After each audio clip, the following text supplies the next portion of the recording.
Ladies and gentlemen, brothers and sisters, and as Malcolm used to say, friends and enemies, it is I, the Catawba Valley Aboriginal, Greg Whitney Hill. You are listening to the Chronicles of Chaos. It's about 5:45 in the morning, probably close to 6 o'clock now. And Monday morning, second Monday of January, I just came back from outside. I was inspecting any possible storm damage we had.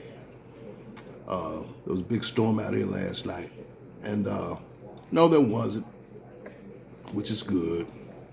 A couple branches, but other than that, nothing real earth-shaking.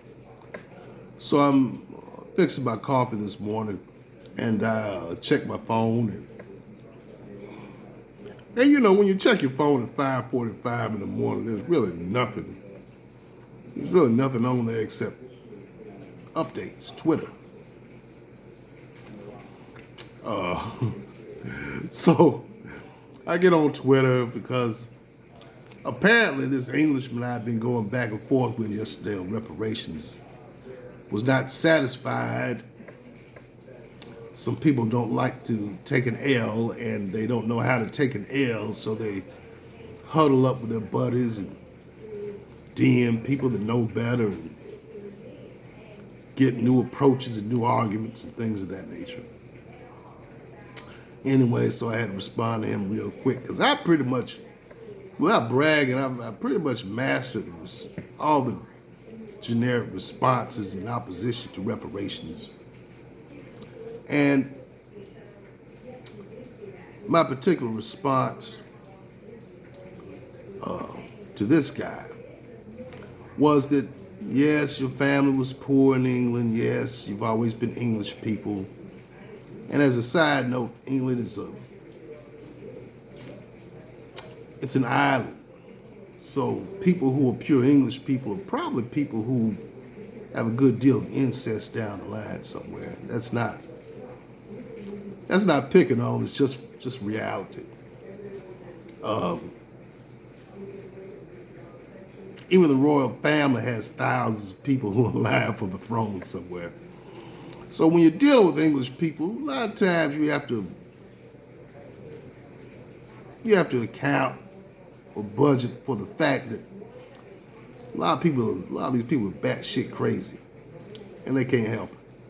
But anyway, my response to him trying to say he never benefited from blah, blah, blah was, you weren't born in a cave, were you? You weren't born in the woods, were you? You have access to modern medicine. You drive your car on the road. You have access to the internet.